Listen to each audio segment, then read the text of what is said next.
Jornalismo, crítica e diversidade. Programa Fora da Curva. A gente fala o que a maioria cala. Bom dia, ouvintes da Rádio Universitária FM 99.9. São 11h30. Começa agora o Fora da Curva, o seu programa que fala o que a maioria cala. Eu sou Adriana Santana, professora de comunicação da UFPE. Hoje a gente vai falar sobre as consequências das chuvas em Pernambuco e perguntar de quem é a responsabilidade pelos alagamentos e pelas enchentes aqui no estado. Já estamos ao vivo via streaming. Você já pode nos assistir aqui do estúdio pelo facebook.com/programa Fora da Curva e também pelas nossas redes sociais. Estamos no YouTube, estamos no Instagram, estamos também na página facebook.com/99 Universitária. Você pode participar do programa mandando sua pergunta, o seu questionamento.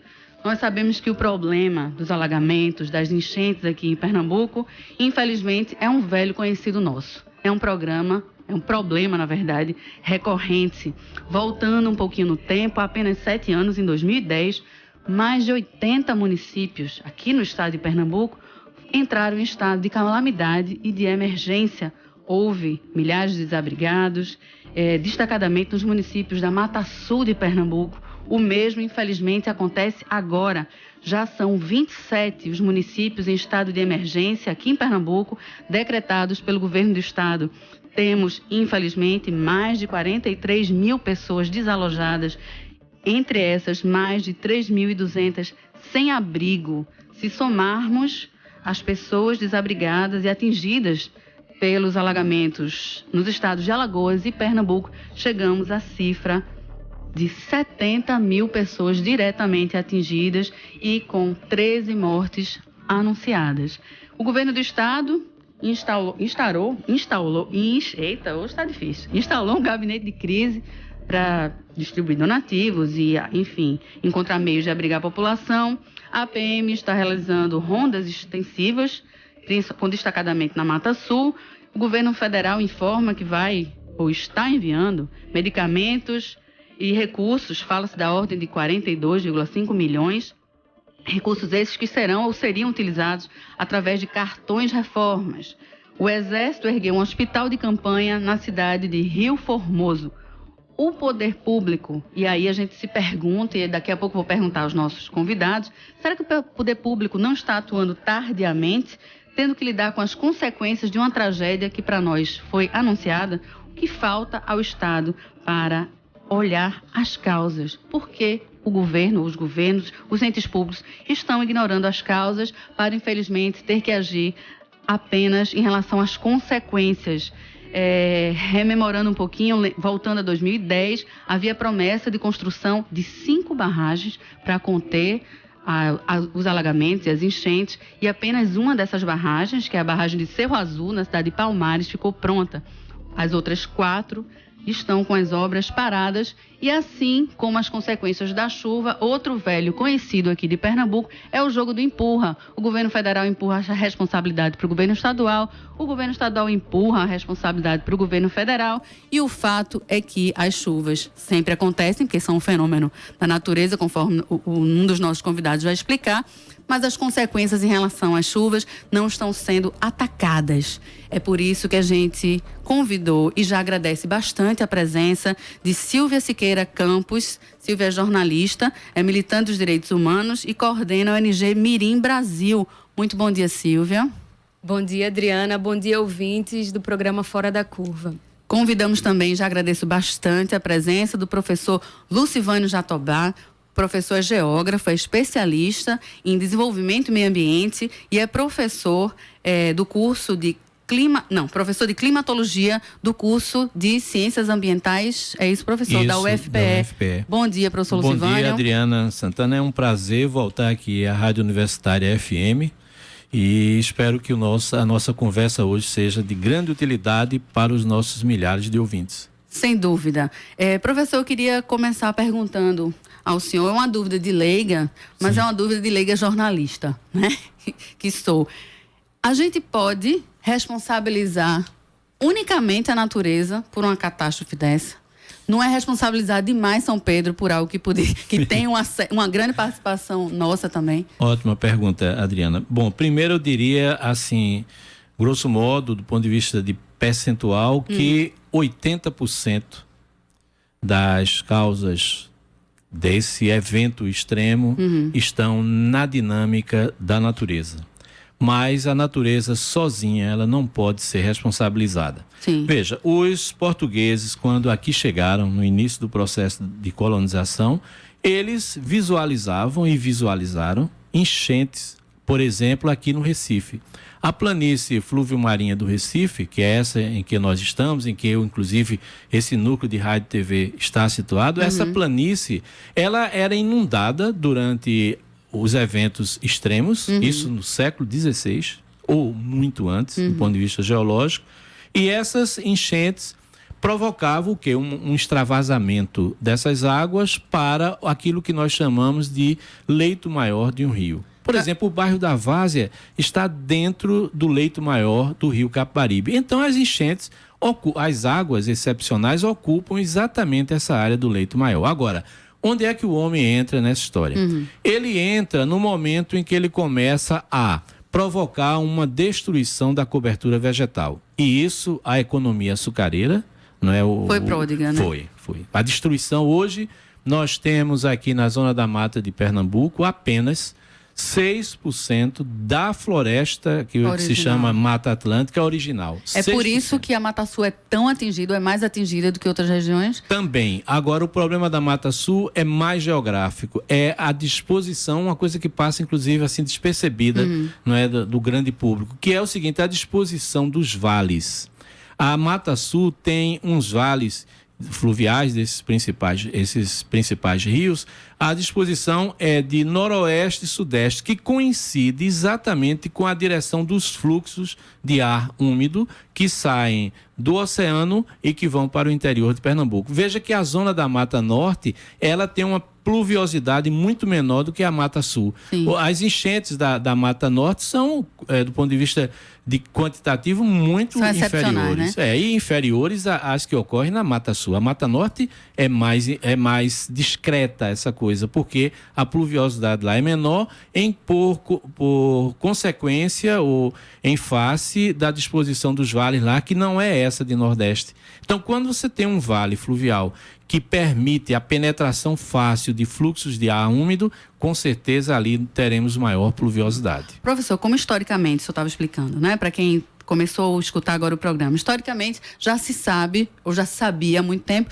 que vivemos situações recorrentes de enchentes, né? De alagamentos. Sim. Nós não poderíamos lidar com isso de uma maneira mais organizada, mais planejada? Poderia. Pronto, aí é onde entra a participação antrópica da história. Veja, onde foi feita basicamente a ocupação do espaço? A ocupação do espaço foi feita ou em planícies inundáveis, ou que a gente chama planície de inundação, ou então em terraços fluviais. O que é um terraço fluvial? Um terraço fluvial é uma topografia que significa que o rio já esteve ali, ou que o rio poderá voltar ali. Então, quando você vai para Palmares, isso fica muito claro. O poder público, por exemplo, não poderia permitir não poderia, agrupamentos, e principalmente depois de eventos extremos. E nós tivemos um em 2010. Sem dúvida. E é sobre 2010 que eu queria convidar a Silvia para dar seu depoimento. Me corrija se eu estiver errada, Silvia, e complemente minha pouca informação. Você participou ativamente em 2010 da Operação Reconstrução, né? Eu queria que você explicasse para a gente brevemente o que aconteceu na época, que entidades públicas e não públicas se reuniram e o que é que deu errado, o que é que não aconteceu para 7 anos depois a gente vive tudo de novo. Esse filme de terror novamente, Silvia. Uau! Eu vou tentar, então, resumir essa história, né? Em 2010 era basicamente São João, quando a organização IATEC, Instituto de Apoio Técnico Especializado à Cidadania, recebeu uma ligação de um secretário de Estado para participar de uma operação de emergência. E dia 23 ou 24 a gente já estava lá e com 48 horas a gente pôde montar 13 equipes que foram cada uma para 13 municípios. Nesse caso, naquele momento, em 2010, em junho de 2010, foram convidadas 3 organizações, além do IATEC, o CERCAP e o Instituto Brasileiro Pró Cidadania. Foram entidades contactadas pelo governo para auxiliar nesse processo de reconstrução. Exatamente, porque éramos organizações que já atuávamos com a Secretaria de Desenvolvimento Social e Direitos Humanos naquele momento. Certo. Então, enfim, por acreditar, não é, que a gente já estava habilitada para atuar no processo de maneira emergencial, inclusive estando de acordo com a documentação toda correta, né, para facilitar os trâmites.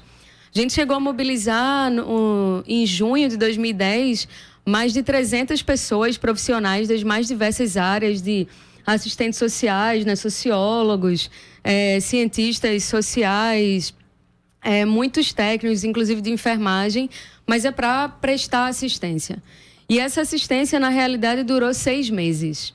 Né? Em 2010, eu acho que a gente teve cerca de 85, mais ou menos, 85 municípios atingidos. Desses, aproximadamente 50 entraram em estado de calamidade. E ainda então, esses municípios foram divididos entre essas 3 organizações que montaram equipes para cair em campo. Obviamente, aí, junto com a outra instituição, na realidade, uma empresa, naquele momento a Sofia Soluções, que principalmente tratou da parte tecnológica, da organização dos dados.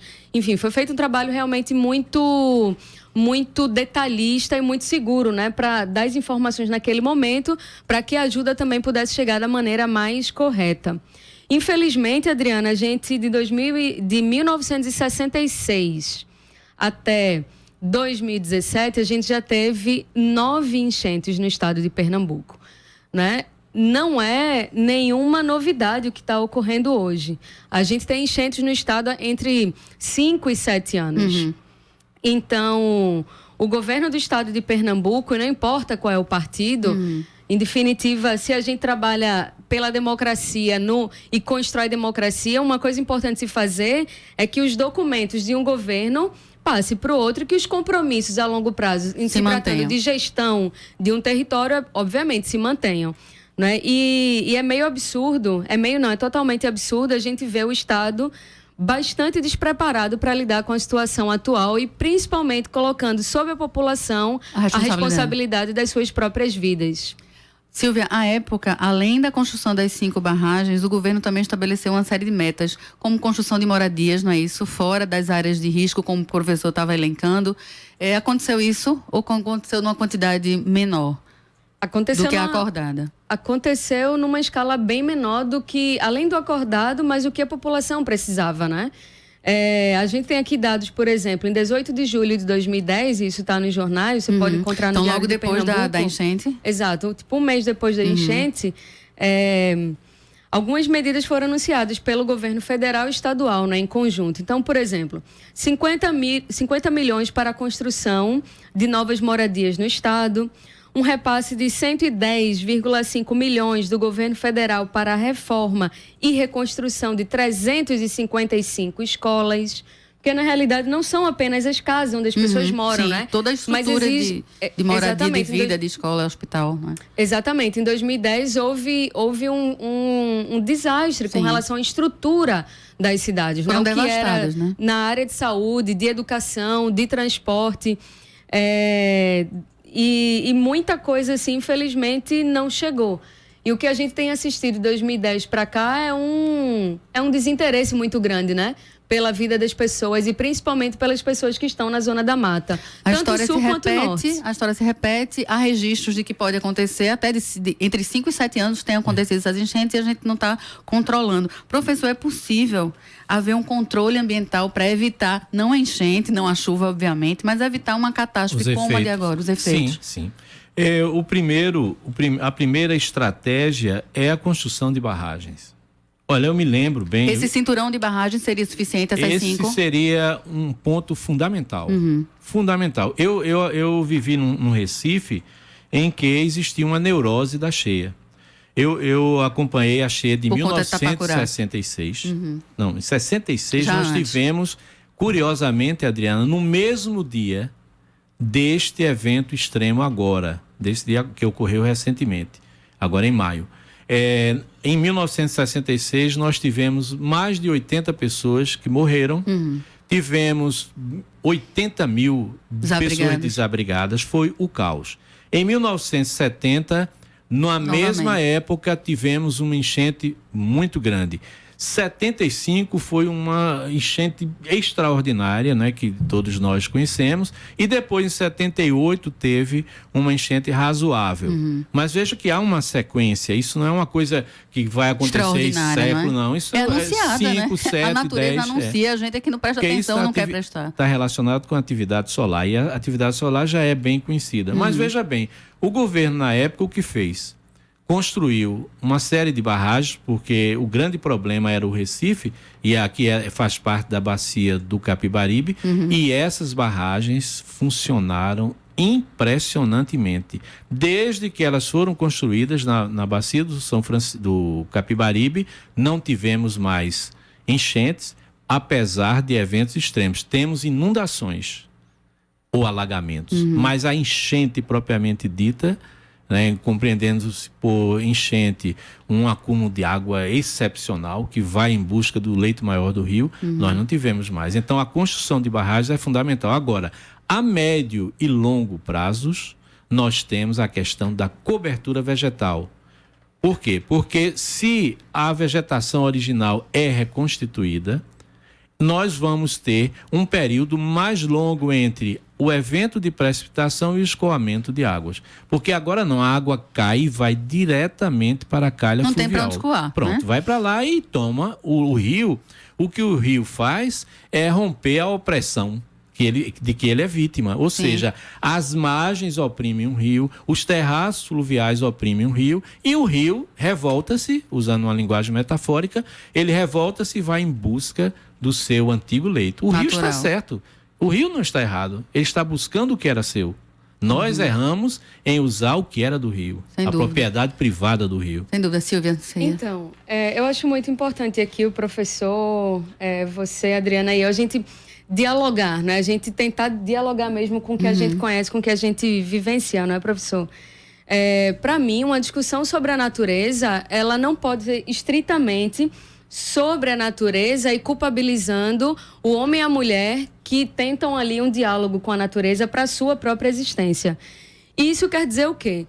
Quer dizer que se a gente não for capaz de olhar para as pessoas hoje, amanhã, depois de amanhã e todos os dias até os próximos 5 anos, a gente vai estar tendo essa mesma conversa que a gente está tendo hoje. Sim, sem dúvida. Concordo plenamente contigo. E aí, quando a gente fala de que, sim, é necessário, a primeira atitude é a construção das barragens, eu poderia até concordar com o senhor, só que a gente precisa ter uma visão muito mais holística para que a resposta seja holística, sabe? Porque se a gente não for capaz de lidar com as pessoas que não têm onde morar e que constroem seus casebres na margem do rio, que não podiam esperar para uma construção de barragem, das terras desse estado continuam nas mãos de poucas famílias, a gente não vai estar lidando com o problema no olho, sabe? E isso é muito importante, né?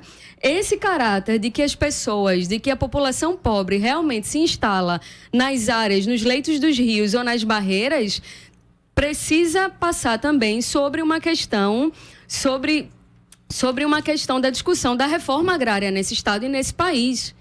Sem dúvida, ninguém está se instalando em área de risco porque está a fim de estar ali. Exatamente. Agora... Então, só para finalizar aqui, é o seguinte: todo governo e o governo do PSB precisa ser responsável pelo que está acontecendo agora e assumir uma resposta de curto prazo, porque é o que a gente precisa de fato.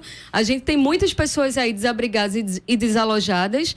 Só que, se ele não for capaz de trazer a discussão também para médio e longo prazo, com construção das casas prometidas e que não saíram. E vão se acumular, não é, Silvia? Porque a gente já tem uma população que ficou desabrigada naquela época e a gente vai juntar, infelizmente, esse número de hoje. Exatamente, para lidar com o déficit imobiliário dos municípios. As prefeituras não podem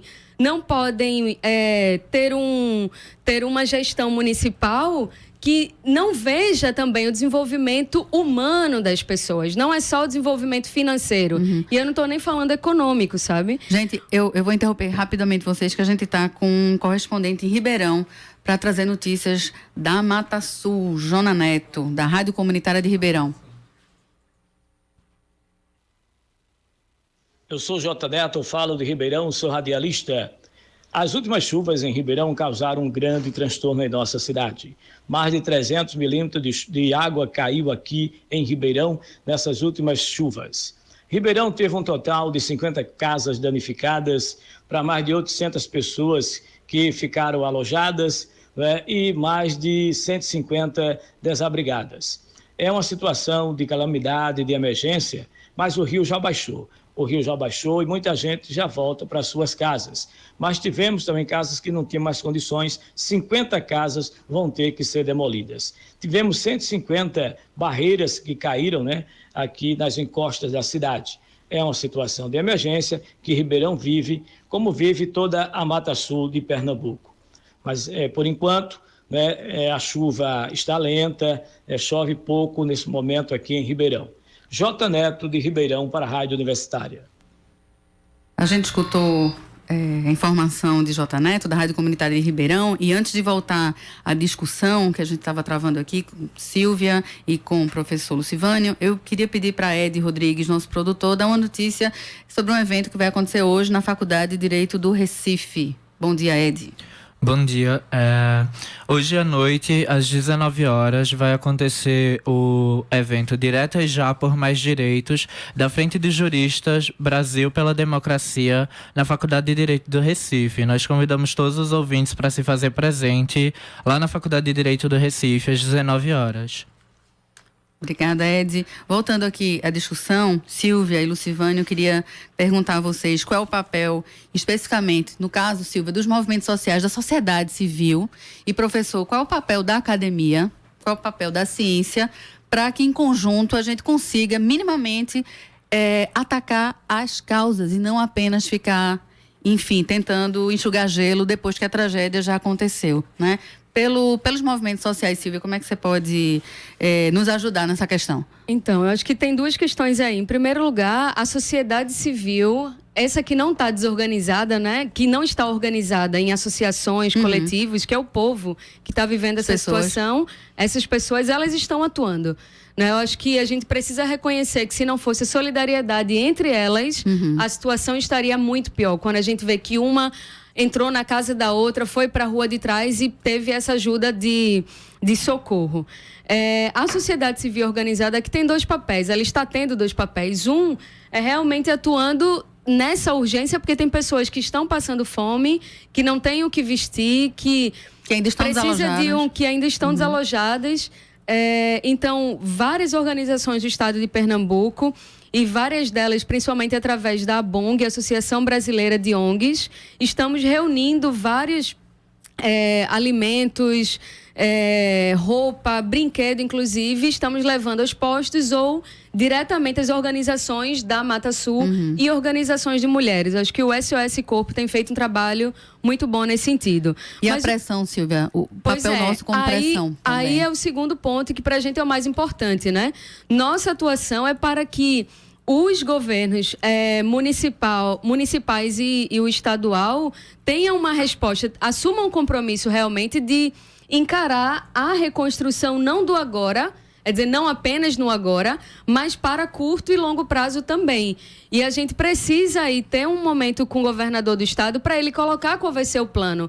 Não adianta dizer que vai receber 600 milhões do governo federal, de um governo, inclusive, ilegítimo, mas a gente ficar apenas nos números, sabe? Ele nas ações contingenciais, né? Exato. Sem que a gente vislumbre o que se fazer no futuro para evitar novas E tem uma tragédias. questão muito importante aí, eu passo a palavra ao professor, que é o seguinte: essas pessoas que estão vivendo esse momento de agora, essa enchente, elas já estão calejadas e elas estão no seu psicológico já doentes, porque viveram isso há 7 anos. Tempo. Ribeirão, por exemplo, foi um dos municípios que entrou no estado de calamidade em 2010. Então, as pessoas, na realidade, elas vivem num estado de tensão. Sem dúvida, com barreiros também. também. Porque todo ano pode acontecer uma coisa dessa e fica um trauma, né? Sem dúvida, sem dúvida. Professor. Certo.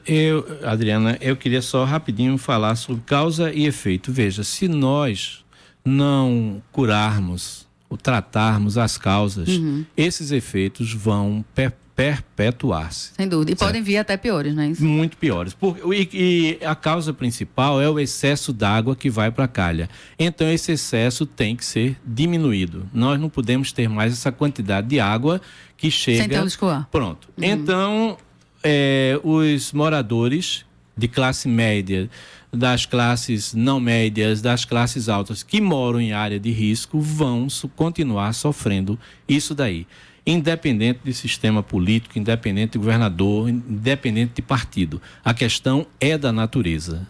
Mas a natureza que pode ser manejada, né, professor? Exato. Então, como se faz esse manejamento? Inclusive. A construção das barragens é a prioridade máxima. Sem elas, nós vamos ter daqui a 7 anos ou 5 anos outro evento. O comércio dessas cidades vai ser destruído, como eu vi tristemente numa reportagem. Os comerciantes perderam tudo, tudo. E aquela área vai voltar a ser atingida. Ou trata a causa imediatamente, como aconteceu na década de 70, ou nós vamos ter uma repetição ad infinito desse problema lamentável. E as chuvas continuam? Continuam.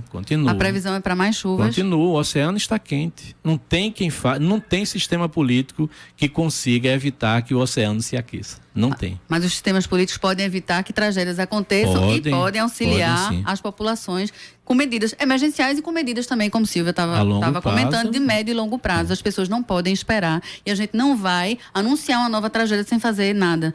Gente, infelizmente, o Fora da Curva está terminando. Eu agradeço muitíssimo vocês. Silvia, quer dizer alguma coisa?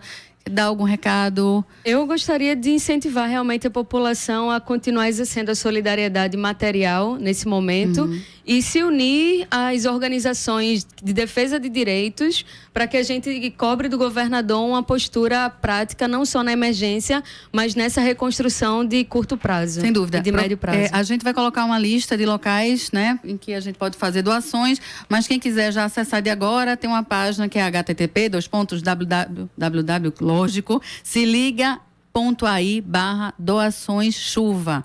Se liga.ai/doações chuva. Professor Lucivânio. Eu queria só não é mais de um minuto. Por favor. É o seguinte, falou na universidade. Eu acho que a universidade, e particularmente a Universidade Federal de Pernambuco, ela pode ter uma participação estratégica nessa problemática toda. Como?